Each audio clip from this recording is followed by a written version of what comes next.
Hey, and welcome to the Meditations and Musings podcast.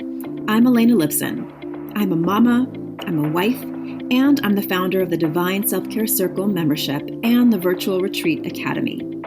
I don't believe that you have to sacrifice your body, your health, or your family in order to create true abundance and prosperity. I believe in living based on the divine feminine metrics of success, and these include pleasure, play, ease, grace, and a slower pace. Each week, I'll bring you 1 to 2 new episodes. One of these will be a guided meditation that you don't have to do on the meditation pillow, and the other will be a conversation to help you access your inner wisdom, to ignite abundance, and inspire others to do the same. I invite you to join me on this journey back to the magic of a divinely aligned and well cared for you. And now, join me for today's episode. Welcome back to the Meditations and Musings podcast. This is Elena Lipson, your self-care coach and your inner work mentor. I love the inner work. Sometimes I don't love the inner work. Sometimes the inner work makes me not do the easy stuff. Sometimes it's hard. Sometimes it's easier to avoid the inner work and just keep going in the way you might want to, but it's not good. I'm a little off today because I woke up early today, and I haven't woken up early for a long time. It is, as of recording of this podcast, it is late July 2020, and we're still in these weird times, crazy times, uncertain times, as people want to call it, which means that nothing is certain. And in a lot of ways, nothing is certain is true for all times, right? But in normal times, quote unquote normal times, whatever that means, we can count on certain things. We can count on our schedule. We can count on going to work, coming home. We can count on school and breaks and vacations you schedule in advance and then it happens. And of course, daily life can throw curveballs at you, but we're sort of used to that normal level of uncertainty. And we can kind of fool ourselves into thinking that we are certain of what tomorrow and the next week and the next month and the next year are going to look like.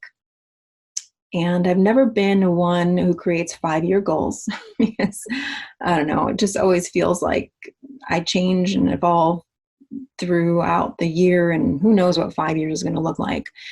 It's great to have a vision. It's great to work towards something, but I've always loved a little bit of that uncertainty too. In fact, when things get too consistent, I get a little bored. That's not to say I don't do things consistently over time that matter to me. I've been doing this podcast for over 3 years now. I've hosted my Divine Self-Care Circle for 5.5. We're in our 6th year now. There's a lot of things I've been doing for a long time, but there's certain refreshing and there's certain changes that I love to have. Like I change my hair, I change my nail color, I change my style in certain areas. I love going to new places, right? But we can really get kind of this false idea that things have to be a certain way.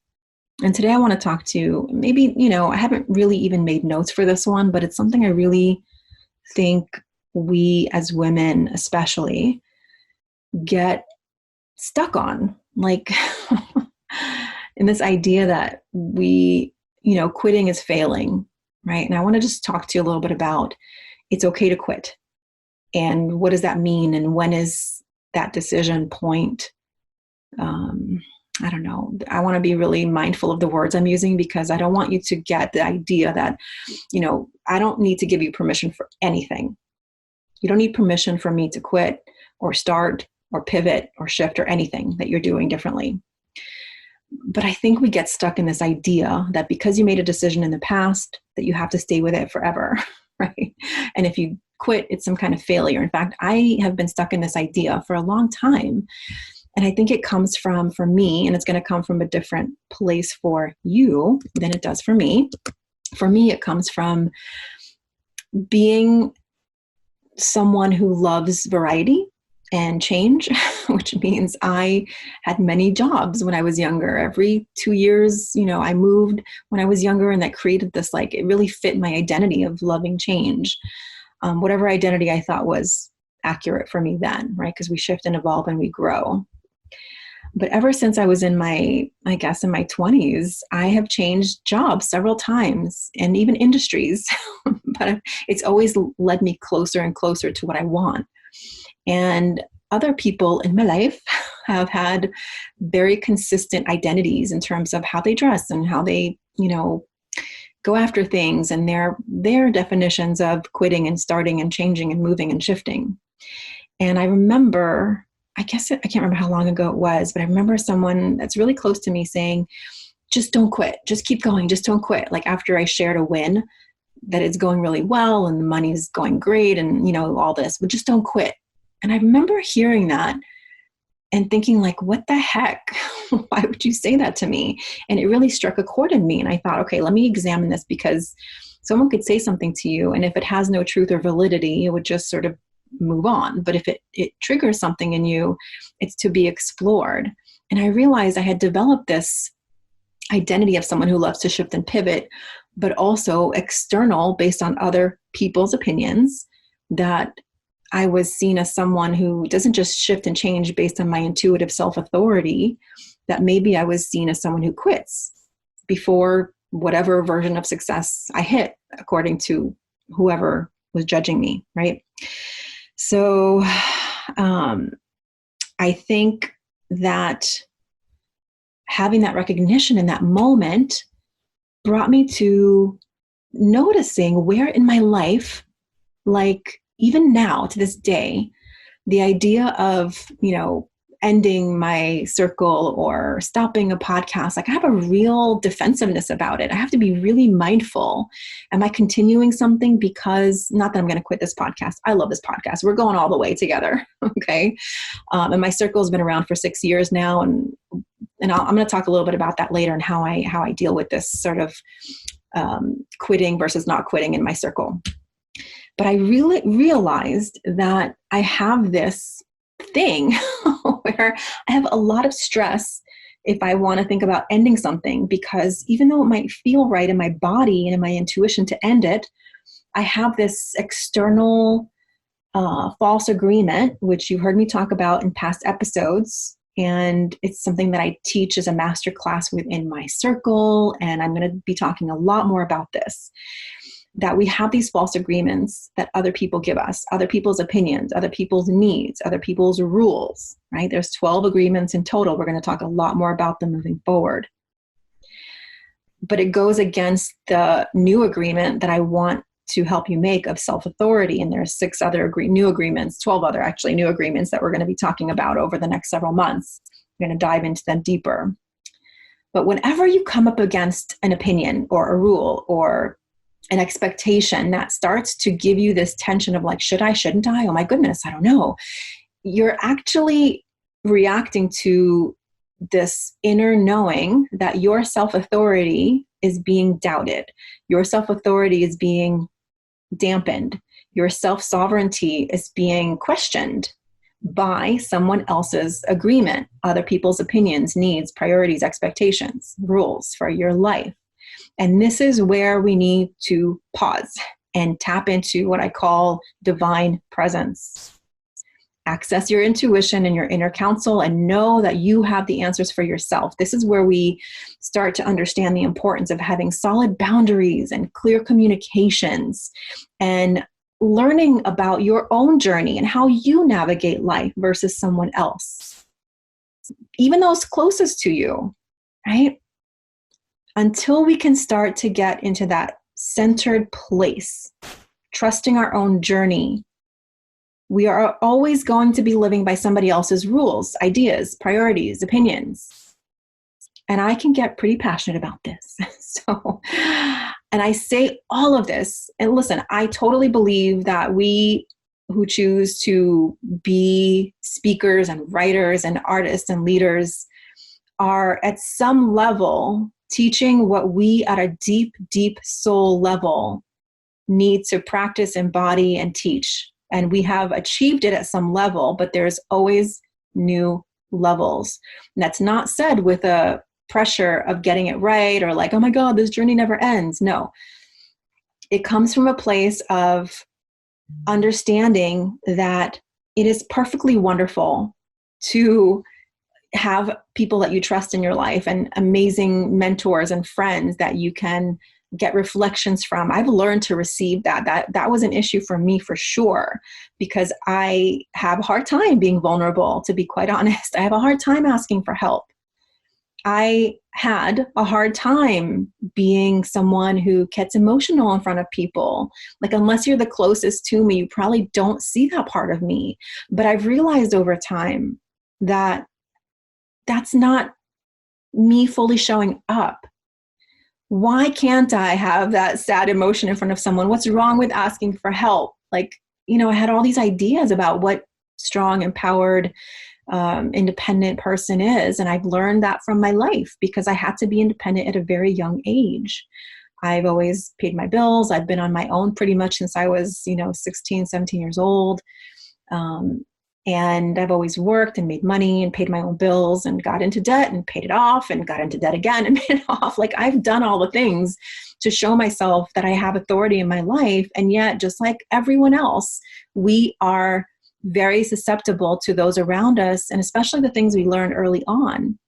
Unless we start to wake up to the inner world, the thought, how our brain functions, our subconscious mind, our unconscious thoughts, unless we begin to wake up to those and take tiny steps in the direction of self-authority and learning to trust ourselves more and more and more and more, we are forever going to be wearing clothes that others think we should, having our hair the way others think we should, saying the words others think we should, doing the work others think we should be doing, raising our kids the way others think we should be raising them, living our marriages the way we think we should or someone taught us we should, thinking about money in terms of other people.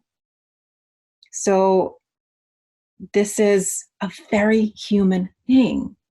But we have choices as soon as we have that awareness of, oh, wait a minute, where am I living on other people's false agreements? Where am I not taking self-authority, self-sovereignty, and self-trust to a place of inner clarity and divine presence? This, I started my circle, my divine self-care circle, inviting women to come home to themselves through the acronym of health issues, overwhelm with all the shoulds in life, motherhood, waking you up to being a good example for your kids, and entrepreneurship, where you decide to take control of money and life. And it's a lot to handle, right? So that's the acronym HOME. And that's still very true for the women who come into my circle. But we've also grown up together, right? And now I understand that health issues, overwhelm, being a good example in motherhood and entrepreneurship, there's a deeper level of self-authority. And I've created a whole framework around it that I'm going to be teaching this year as well, where in order to own your voice, own your life, own your style, your way, your knowing about yourself, we need to really get honest with ourselves, right? I mean, for me, I'm really proud of the stuff that I've been able to accomplish. I really love about myself that I embody what I teach, that I've been able to show up consistently teaching the depths of self-care for the last 8 years, 6 years with the circle, 3 years with the podcast, being honest when I mess up, sharing my journey, trusting my inner guidance to lead others. Right? And I want to give you that too. I want to be able to share. Everything I share here is to help you get comfortable in your own skin, give you ideas for practices that help connect you with your inner divine guidance. I want to help you have a place where you can feel vulnerable and honest and empowered. And I want to teach you to have boundaries and trust yourself and keep promises to yourself. That's really why I created the circle, to create a place for deep friendships, a place where you can be appreciated for who you are, to be seen and heard. And the women that are in the circle are, they tell me, like, I feel more self-expressed. I love living on my own terms. I feel more playful again when I was so serious for a long time. I'm releasing regret and limitations. I'm starting to dress the way I want to and feel amazing in my body and appreciate it the way it is, right? Creating beauty in their home, celebrating life in new ways, really that stem from deep, deep gratitude. So coming back full circle to it's okay to quit. It's okay to do anything you want to do, okay? It really is okay to quit. It's okay to start again. It's okay to shift. It's okay to pivot. It's okay to keep going. Even when something doesn't look like it's working, it's okay to keep going. It's okay to trust yourself so deeply that those around you don't get it. Don't get it. And it's okay if they get it or don't get it, right? Because you have the closest relationship with you. In fact, I want to read you something before we leave here in the next couple of minutes. I read this today to my circle when I went live. I go live every Monday, and I read from this great book, which I've read to you before, called Journey to the Heart, Daily Meditations on the Path to Freeing Your Soul. It's by Melody Beattie, Beattie. And this is really great. It was called Be Vulnerable with Yourself, and I'm going to read it before we wrap up here. But I want you to know that you do not need permission from me or anyone else to do the thing you want to do, to be the person you want to be, to think the thoughts you want to think. It is so important to have inner clarity and self-authority and trust yourself, to have self-sovereignty so that you can be centered and playful again and have that divine presence. You're going to hear me talking about these things more and more as we dive into false agreements and dive into how I've come to do the work I'm doing. Right? I want you to know that you are also highly intuitive and that you know what's right for you. And then some of the things that we've been told in this life about what things mean, like, it's just, I remember, I think I shared this before on our homeschooling journey, episode 45, 46, 47, I think. It was part 1, 2, and 3 about my homeschooling journey, my personal homeschooling journey as a mother, homeschooling our son unexpectedly, but by choice, of course, where the first year was so stressful for me. Holy shit, it was so stressful, not because of the homeschooling, but because of what I kept holding on to, other people's perceptions of what I was doing. And as the second I recognized it, the second I let go of getting it right and what this would mean and what people would think, like, who cares? I just had this moment of like, oh my God, I'm doing it again. Like, oh, there you go, honey, you're doing it again. It's okay. It's okay. It's okay. It's okay that I'm doing it again. That said with love, like it wasn't a punishing thing, but it's just a realization that I was stressing out because of other people's judgment or perceived judgment, right? So I want to just help you recognize where you might be having similar reactions, stressful reactions, especially during this time of like, you turn on any news or scroll through anything and everyone's got an opinion as usual, but even more so right now. So the way to do this, the way to really learn to trust yourself more and more and more is all the things I've mentioned about realizing how intuitive you are and how you have the ability to trust yourself to make decisions. And if you mess up, so what? There you go. You just keep going and you figure it out, right? So let's take a deep breath. I want you to feel comfortable in your own skin. I would love for you to have practices that connect you with your inner guidance and have a place where you can be vulnerable and honest with like-minded women and learn to make those boundaries and trust yourself to keep promises to you so that you can decide if quitting is okay or not okay. So you can decide if homeschooling is right or not, or how you're going to do it. So you can decide the kind of sexual relationship you want to have and what you want to do with your body. You are powerful in your own life, and I want you to trust that.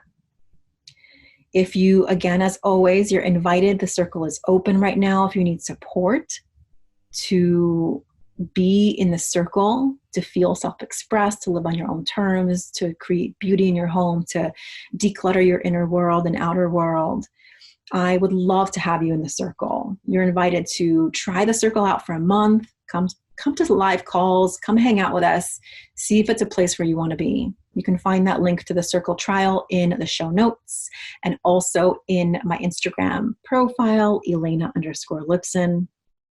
Oh, I need to go have some tea. Like my throat is going here after like preaching to you about why you need to trust yourself, right? Okay. So I promised you I would leave you with this reading from July 27th, the daily meditations from the Journey to the Heart book. You can find a new updated version of it on Amazon. I'll link to it again in my show notes. Again, this is called Be Vulnerable with Yourself. So just take a moment to fully receive these words. I hope my voice lasts. Okay, I've been talking a lot today. Okay. As we go through our days, we meet many people. We learn it's safe to be vulnerable with some, not so safe or wise to be vulnerable with others. But there is one person it's always safe to be vulnerable with: yourself. Share your deepest secrets with yourself. Whether you rise early in the morning and write your thoughts in a journal, or take a few moments throughout the day to bring your deepest secrets to consciousness, you need to be clear, straight, and honest with yourself. Harboring secrets, ducking, dodging, and hiding from the truth will slow you down. It will block the pathway to your heart. It can even stop you cold if you get enough secrets tucked away. Take time each day to recognize what you think, what you feel. You don't have to act. The sheer acts of recognition, honesty, and acceptance are all that are necessary to keep you moving, growing, going forward. Be as vulnerable as you safely can with those you meet along the way, but always be vulnerable with yourself. I hope you fully receive that.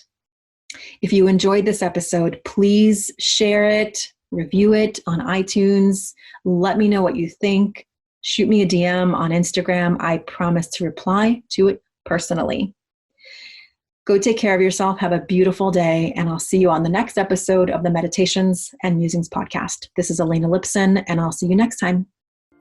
Thank you so much for listening and learning about the new divine self-care way of being in your life, business, and the bedroom based on the divine feminine metrics of success: pleasure, play, ease, grace, and a slower pace.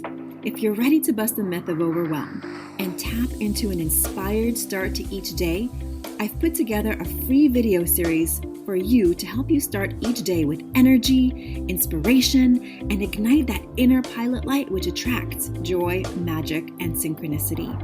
You can access my 3-step magic morning practice to help you ignite your inner light and attract the abundance that you're craving. Head on over to elenalipson.com/gift. And if you enjoyed this episode, I would so love if you share it with a friend, a sister, a mother, a daughter, and please leave a review. That is how the magic starts to ripple out. Here's wishing you a day full of beauty, magic, and divine self-care. I'll see you next time at the Meditations and Musings podcast.